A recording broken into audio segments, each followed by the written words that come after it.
I'm Jo Wright, and this is the Coaching Culture Podcast, where we discuss how to make work better.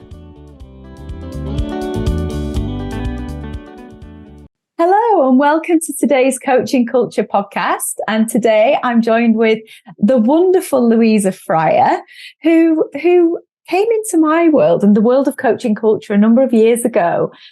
In fact, I think we did our first ever presentation to you, Louisa, when we were first developing our solutions to get your feedback. And ever since then, you've kept a close eye on our journey, as we have yours.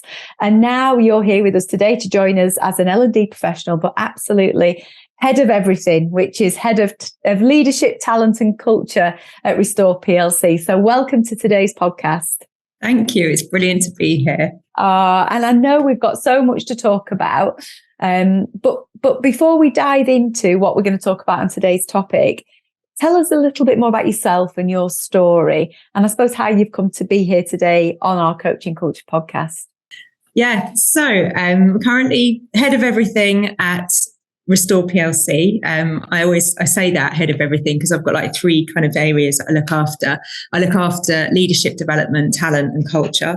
I have a small team and we're doing some really great work at the moment at Restore, having a great time, bringing in coaching culture, to name a few brilliant things that we're doing to support our people leaders and help evolve the organisation. Outside of work, I live by the sea down in Hove, which I love. Nice. And I've been there for a few years now.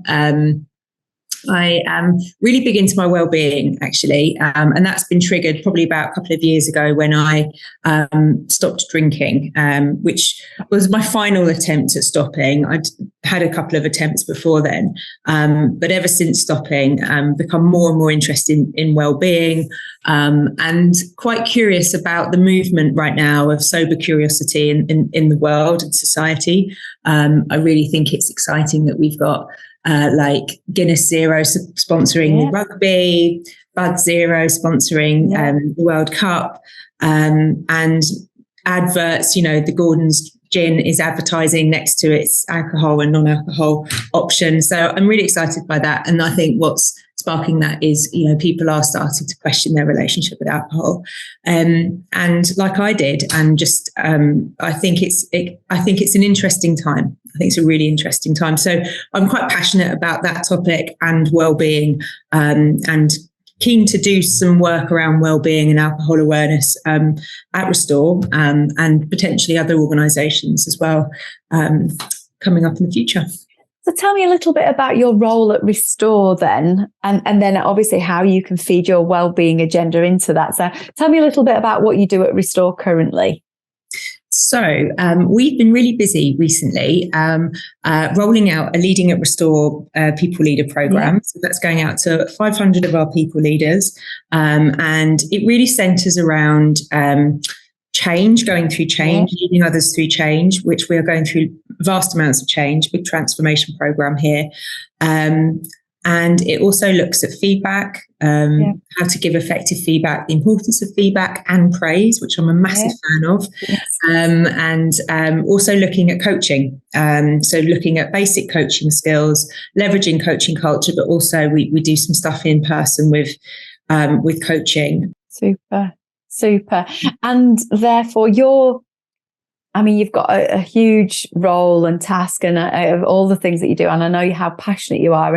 And obviously, as long as we've known you, these are the topics you've been passionate about, in terms of leadership, culture, talent development. How can you get your best out of your people? We know that that's what really matters to yourself. And I suppose that leads on to the main topic of discussion today, which is your interest in well-being, which you've already touched on. But tell us more about that. Tell us about your absolute purpose and passion. What are the things that you'd want to share? Yeah. Well, I think it touches on two things. It touches on who I am, in life and outside of work, and then how that comes into the workplace. I am really passionate about the well-being piece. And I think out of work, I feel like my purpose, and I've done some work on my purpose statement. I think my purpose has always been around inspiring connection to the truth. So to the truth of topics, the truth of what's important, what's going on. Yeah. And that's shown up in in some of the things I've studied clinical hypnotherapy, so working with the unconscious mind, for example. Wow, brilliant. Truth around that, and working with what is real and what actually we are subjected to a lot of suggestion. Marketing people know this, so why not work with it in a clinical, helpful way? And then the topic of alcohol, for example, sleep. I'm fascinated by sleep. My sleep score on my Fitbit is the first thing I'm interested in when I wake up every morning. Me too. Obsessed with it. Like this week I've had a few 70s. I'm not happy about that.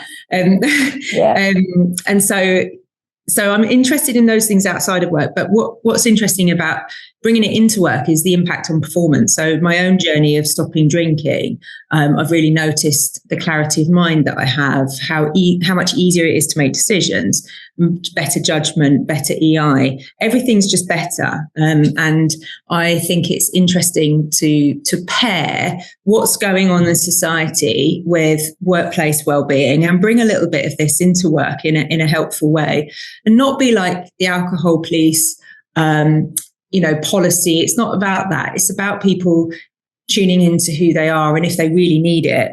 And it's more of a personal development thing, I think. So I'm interested in it in the workplace. I'm interested in how can I bring what I've learned to people at work who are interested and curious, to benefit themselves and to be, I know I've inspired so many people around me to stop drinking or to change their relationship at work, relationship with alcohol. And so to bring that experience, I think, to more people, I think would be a really empowering thing to do for others, because I know that nobody regrets stopping drinking. They only benefit in so many different ways. Nobody regrets stopping. And so to sort of help people on the journey with that, I think would be great, particularly in the cost of living crisis and how expensive it is. I know that in the last 2 years, I haven't drank. I've not spent about $7,000, just over $7,000. I haven't spent on alcohol. Wow. And that sounds, that's a really nice holiday or two, or whatever else, or a coaching qualification. But absolutely. Look, I totally get it. I totally get this. I understand what you're saying. And, it'd be really interesting to understand kind of what you've experienced. What have you been your biggest learnings? Like, how have people related to you? So you've inspired a lot of people. It's not always an easy journey giving up alcohol, which is a shame, to be honest, which is a shame. But it's obviously the neural pathways, the habits that have been formed in drinking. It is habitual. What are the learnings that you've had that you would love to share with others?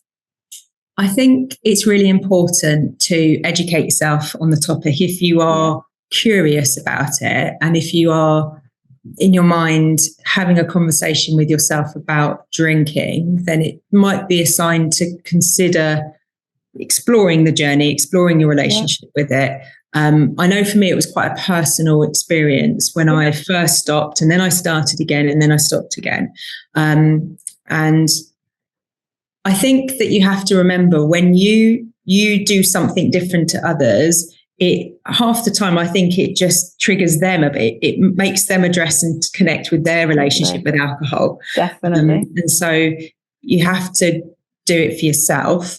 I think educating yourself is one of the most important things, because I think once you learn the facts about it, you can't unlearn the facts. So I follow, I'm connected with a few communities on like Facebook, on Instagram. So you kind of get information feeds through that. The best book I found that was really helpful for me was the Alcohol Explained book by William Porter. I think that's a really, really good book. It's very short, punchy chapters, and it explores and breaks down all the things that you say to yourself that justifies your drinking. It just puts it on its head, a bit like the Alan Carr book for smoking. It just takes the mystery away, and it puts it back to you in the sort of looking at your biology, your brain, your body, and it just helps you understand how this works, how this drug works.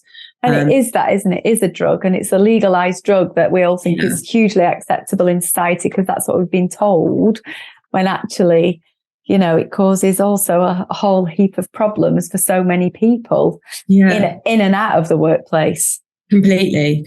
I think I read recently that, and I listened to Huberman, so he does some really good podcasts as well, making kind of the latest in research, making it easy to understand. And so he was talking on his alcohol podcast that now what they know is that even if you drink just one glass of wine a day, or you have a little binge at the weekend, you increase your cortisol levels. Yeah. So therefore, your stress level is more increased. Even if you're not drinking, it just notches it up and takes it to a high level. Well, why put yourself through it? Is it worth it? That's what I'm fascinated. I find it fascinating now that I've learned so much about this. I really want to help people see it for what it is. So I remember, obviously, like a bit like you've stopped and stayed stopped. I've stopped for a long time, then started and then stopped again, and then a bit of a start and then stopped again. I used to help myself by saying, somebody said, "Do you want a glass of wine?" I'd say, "Do you mean ethanol?" and as soon as you say ethanol, but I was telling myself that, and then it's like, that doesn't sound quite as appealing, does it now? All of a sudden, no, it really doesn't. So I used to, particularly to my husband, I'd be like, no, I don't need a glass of ethanol. I'm having something else. And he'd be like, you could see him cringing as he was opening a beer. But it was like the stories that you tell yourself, the culture of society, because obviously we often talk about culture in the workplace, but it's society that this is. It's a societal thing, absolutely. And then it becomes a crutch, societal crutch, and then the opposite of that. So it is a fabulous topic. It's really fascinating, and there are more and more people and organisations who are recognising that, and to be able to see better choice on hospitality restaurant menus, because you still want to be able to go out and have fun, but you don't want to look at the menu and go, oh, I've just got that one option at the bottom or whatever.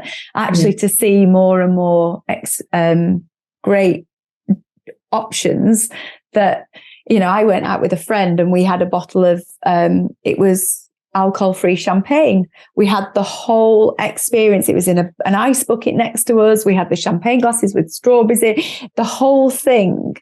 It was wonderful. We had a great time, great conversation, drinking like this. And then we both got up and drove off. You could imagine people thinking, well, they shouldn't be driving, because we were sat there with this alcohol-free champagne, and it was wonderful. Absolutely wonderful.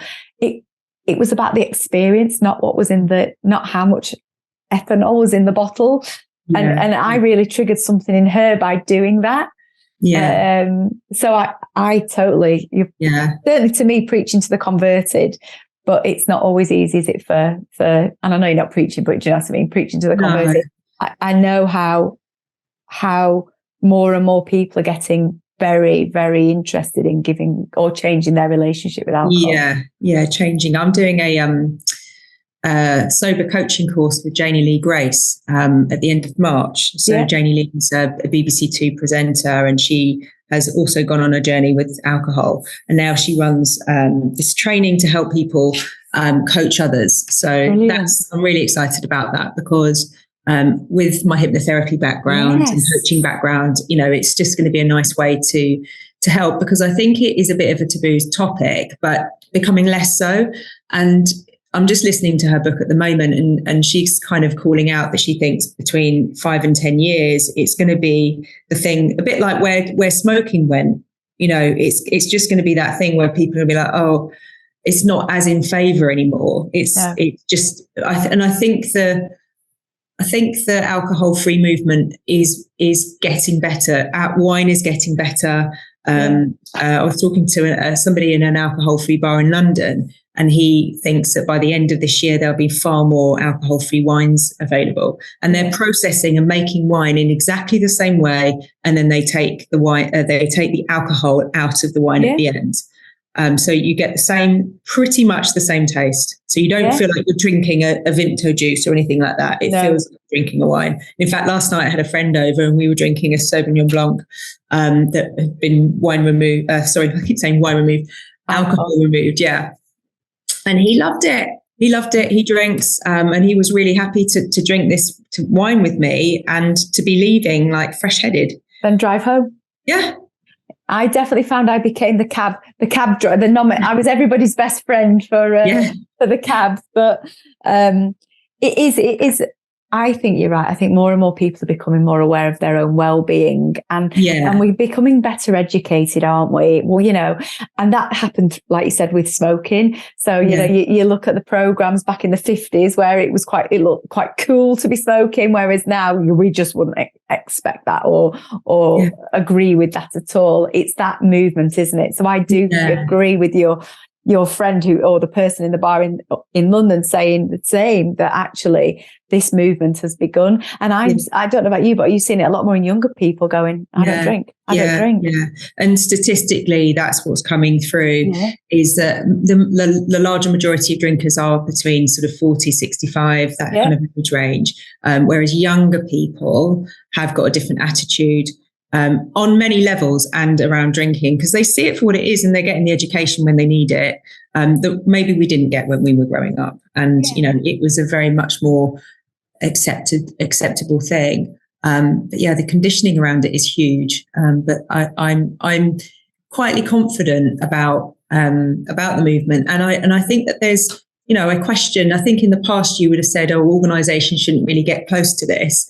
But actually, I think it's quite current now. And I do think that in the workplace where companies have got more of a well-being strategy, that why wouldn't you, enable people to kind of open up their awareness to alcohol, because it's such a damaging thing. There is no benefit to it at all. No, not a single one.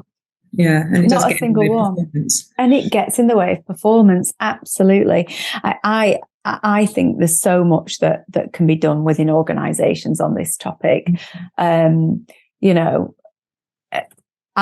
certainly my career started very much in hospitality. And there was absolutely zero alcohol free. It was soft drinks or nothing, to be honest. And if you were going to go celebrating, you went to the pub, you got given a bottle of champagne.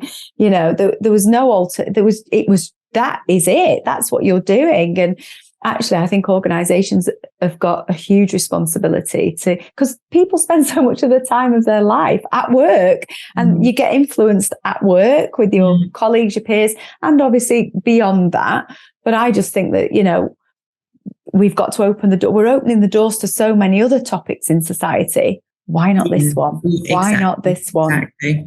Exactly. I was quite proud, actually. We had recently we had our senior leaders come together, and we do this kind of peer-to-peer recognition process. And last time we did this, which was probably about 14 months ago, the prize was a bottle of champagne. Yep.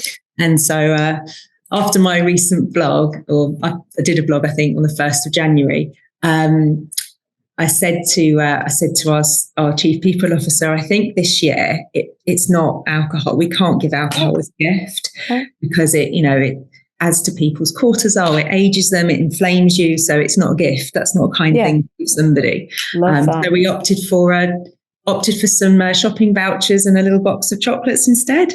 That's what we did. So absolutely. I was quite proud of that decision and step change, because I think it's things like that. It's the rituals, it's the power we give it. And I think if we can slowly think about the power we give it and give it less power, I think that's going to help with some of the social conditioning as well. It is social conditioning. It's really interesting because people often say, it's fine in moderation, everything in moderation. But you wouldn't say that about smoking or drugs, or you wouldn't say, don't worry, everything in moderation. You just wouldn't. Whereas alcohol seems to be, it's all right in moderation. It's not. What does that actually mean? What does moderation mean? And I remember seeing, I've read a few of the, books, Jason Vale book, Annie, who's Annie, who's written Annie Grace. Yeah. Annie, great book on kind of, not drinking. And he said one drink can cause well, it's actually said cause cancer, one drink. And I remember that sticking in my head. And, I've had a lot of people in my life who've had cancer or experienced cancer. And, the first thing they do is stop drinking. And it's like, actually, that's absolutely the right thing to do. But what happens if we should stop before? Do you know what I mean? From that back to it's a fascinating topic, and it's an interesting one, because I found that when I absolutely gave up for 14 months, I definitely was looked down upon by a lot of people. Some people were really curious and they were like, oh, I'm really envious of that. Yeah, Whereas others were like, Captain Sensible. You do get that. I think it's changing. I feel like it's changed in the last 6 to 8 months. I do feel like people's attitudes are changing because of the advertising, the sponsoring, it's almost becoming cool not to drink. It's becoming trendy to be sober. And so something's driving a shift in attitude. But I remember when I first stopped, I remember there being a sort of moment of, it's almost like my friends having to mourn Lou not drinking anymore. Yeah. And I think things do change. You just value different things over time. You value your health. I value my sleep. I value my diet. I like going out for nice dinners. So there are changes in the habits I have with friends and things I do. And some of my friends, I haven't lost any friends because of it, but it is interesting how your social circle does evolve a little bit with it, because the people that you used to go out drinking with, you don't go out drinking with anymore. And you either carry on seeing them or you don't. Totally. So it's just the way that goes. But then new people come into your life. And so that's quite nice. You find your tribe, don't you? You find your tribe. Yeah. So what would you recommend organisations do? I know you're thinking about what you can do at Restore, because you can make that direct impact, and you've already started doing that with the kind of, this isn't a gift. Let's look at what we can give people as a gift. What do you think more and more organisations should be doing to help there? Because ultimately what we're talking about is a culture of wellbeing. Yeah, I think it's about education, and I wonder if there's more to be done around doing corporate kind of dry Jans or sober October. It's one of the ideas I've had at Restore, to see people who are curious, people who do want to kind of go through an experience as a collective. I wonder if there's a little bit more of that kind of activity that organisations could do. I think awareness and education is the key thing. And giving people, sharing stories as well. So I know I'm starting to learn who in my organisation doesn't drink or has stopped, and there are people. So I'm curious about surfacing their stories and seeing if I can help create kind of a presence of an awareness about it in the workplace. I think is something that you always want to give people permission to go, you know what, I'm interested in that, because they're walking. I think a lot of people are walking around questioning their relationship with alcohol. They are. And it's just about giving a space for that to come out. And that can only benefit organisations, because people will be feeling better, thinking better. The impact on performance is I think, I really feel the difference myself. Less tired, less irritable.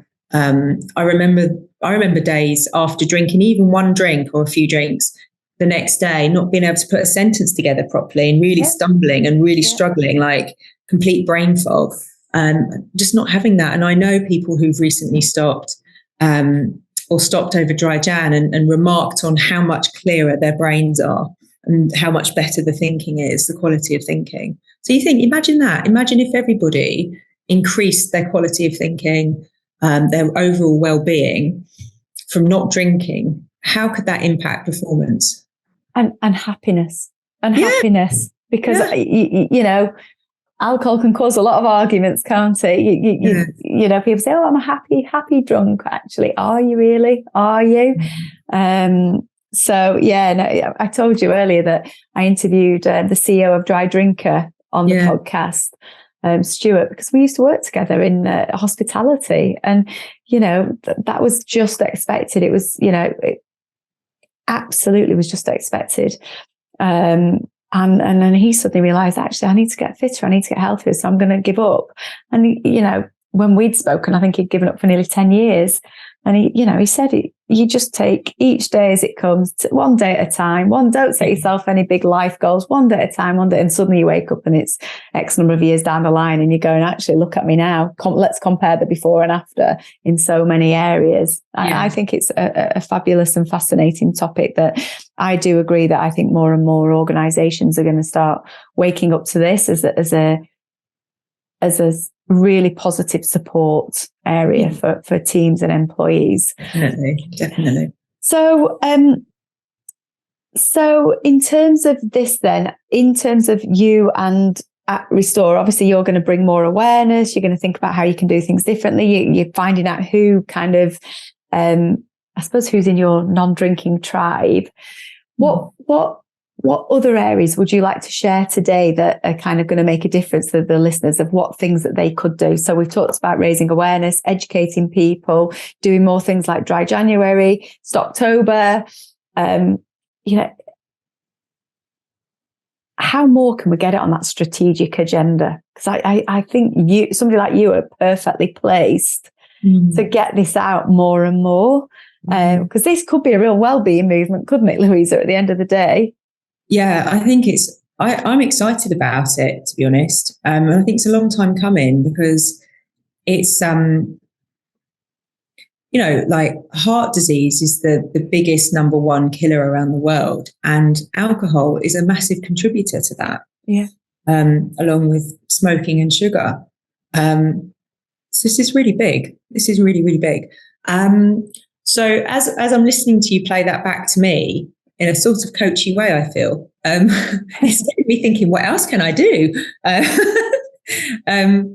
think that, one of the things I've always been interested in doing is actually doing, could you do a sort of an A/B test with this? Could you have two teams that you could ask one team to not drink for a period of time, to do some sort of checking and measurement beforehand, and then see what the impact is on, like you say, happiness and performance. That would be one thing that I would love to do. I feel like in a coachy way, I might need to hold you to account to that, because that sounds fabulous. I would love to you'd see. You'd have to get people sort of self-nominating a little bit, wouldn't you? Yeah. It's been done too. You'd have to get people sort of putting their hand up, going, actually, I'm quite intrigued by that. Yeah. And then measure the difference. Yeah. Definitely. And I think with all of this stuff, I think this is a lifestyle thing. You can't make people come to this, but I think you can put it on, and people who are interested will come, and it will be supportive for those who are interested. And I think that there's probably more people curious than I think there's more people that are curious. I agree. And it's interesting because I think once people start getting some more facts, so if you think about, like you said about cigarettes, I grew up in a house where, my mum smoked, and, I used to love the smell. It ended up killing her. So obviously I ended up absolutely hating anything to do with it. But if I'd have known when I was growing up that the pictures on cigarette packets these days now, it's like, what, look, this is, you're opening this packet, look at that first, and whoa, that's, you are committed, because it's having that level of education and knowledge, isn't it? And I do think there's a lot less smokers now because of the health and well-being. It surely would be the same. As soon as you get some hard-hitting facts, you can't unlearn that. You just no. I think it is education. It always comes back to education, isn't it? And they're saying now, the recent latest out of Canada is saying that there is no safe amount. There is no safe amount. And so that's quite hard hitting when, previously they were like, X amount of glasses of wine a week, it's okay. Now new evidence, new research is showing that it has got stronger links to breast cancer, stronger links to cancer, the cortisol point. I just thought that's incredible. And menopause, I've looked into a lot of it for menopause. It's like literally, I remember watching the Davina program, and they talk about, the breast cancer linked to menopause and don't go on HRT. Actually, it wasn't HRT, it was alcohol. It was like the percentage linked to HRT was very, very low. Once you took alcohol away, HRT became fine. It was actually the alcohol that made the difference in terms of percentages of numbers of people who had got breast cancer. And that was, I remember seeing her in a ball pit doing the sort of this percentage and explaining it. And I remember thinking it was a fascinating statistic of how it's messing up your body at a time that's already challenging. Going through change. I think if you sort of was to advertise alcohol today, you'd say, well, it will give you, buy this drink, you'd spend X amount on it. It comes in a nice fancy bottle. It will give you 20 minutes of like a bit of a hit. And then after that, you'll keep wanting to drink more and more of it to get that same hit, but you won't get the same hit. But what you will get is get foggy head in the morning. You'll not sleep properly. You'll probably wake up in the middle of the night dehydrated. You might not get back to sleep. And the next day, you might find it hard to make some decisions. And, so people wouldn't, if it was being advertised today, you wouldn't sell it. Back to you thinking about the purpose of yours and connecting people to the truth. It's that, isn't it? Yeah. So, I'm excited about it and excited about what I can bring, and how I can help the movement. Definitely. I think that's fabulous. Really, really fabulous. And I know you did a post on LinkedIn that got a lot of interest, didn't it? And kind of really got people thinking. And I see more and more people who I consider hugely successful, and one of their secret sources of success is they don't drink. Literally, they'll go, I do this, and then you're like, wow, they're superhuman. What is it? And you're like, oh, hang on, that's interesting. Oh, but they're still out having a good time with their friends. Of course they are, because it's not about what's in the glass. So if you one of the things go on, so go for it. Go on, please. No, one of the things that I did, which is, I don't know, for anyone listening, might be a bit out there, but there's a thing called 5 Rhythms, and it's like a dance event that happens all around the country, and it's on for about 2 hours at different times. You can look it up. And the idea is that you go, so I go to the Forest Row one occasionally, and you go and you dance. There's someone playing music, you dance. There's no alcohol there. It's just people dancing. You're not allowed to take your phone, take your cameras. No one's taking pictures. You can just go and dance to different types of music, and you just move your body for a couple of hours. So at the start of my sobriety, the last time I went to that twice, and that really helped me, because I just realised I don't need alcohol to dance. And it was such a turning point for me, for confidence, for going out. And then I've since gone out. I've gone to weddings. I've gone to parties. I'll have a little flirt. I say a flirt as in a dance on the dance. Flirt with the dancing. Yeah. And then that's me done. So I think once you kind of push your own boundaries and you realise that you can do it, it just makes it a lot easier to kind of carry on with the ritual, but just not with the ingredient. It's that, isn't it? It's like I could do all that just without what's in the thing. It's a different what's in the glass. We did it the other day on Valentine's. It was like, my hubby was there, champagne. And I was like, no, Secco will do. It's a rosé one. Stick it in the champagne glass. There we go. I'll have a clear head tomorrow. And I've just really enjoyed the evening. It's I think alcohol-free selection really helps people move into, because you get that becomes the habit, and then that stops becoming the habit, but it's got no alcohol in. So no, that's great. So if there was one small thing that you would advise organizations to consider for their wellbeing strategy, what I would say the smallest thing that could make the biggest impact right now, tomorrow, what would it be? I would say,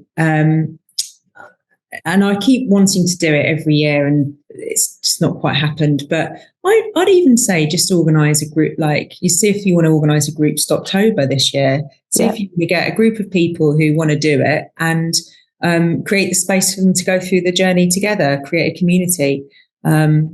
could be one small thing you could do as part of your well-being agenda. And find people in your business who don't drink, who want to share their story. Champion that. Really simple one, And that's with anything, isn't it? Find the people who are the champions of something and get them to spread the good word. Somebody said it to me the other day on a podcast, kind of go where the sunshine already is and kind of then spread it further. It's that, isn't it? Mm. Oh, thank you, Louisa. Honestly, it's a fabulous topic and a fascinating topic. And I hope people haven't listened to us both kind of talking about this, thinking anything other than actually, this is piquing my interest here. I might need to also think about my relationship, because there's definitely no, preachiness about this. Is actually, if you just knew a few other things, this could really make a difference to your whole life. Yeah. That can only be a good thing. No one ever regrets stopping. And so exactly that. Yeah. 100%. And I regret starting again to then stop again. But I think often people do go on that journey as well. Yeah. And then you get it's a very normal thing. Yeah. We're part of the journey. It is part of the journey, but it's everybody's individual journey, isn't it? Exactly. And I think once you get to that realization of actually, I'm not doing that again. This is it. I think that's really brilliant.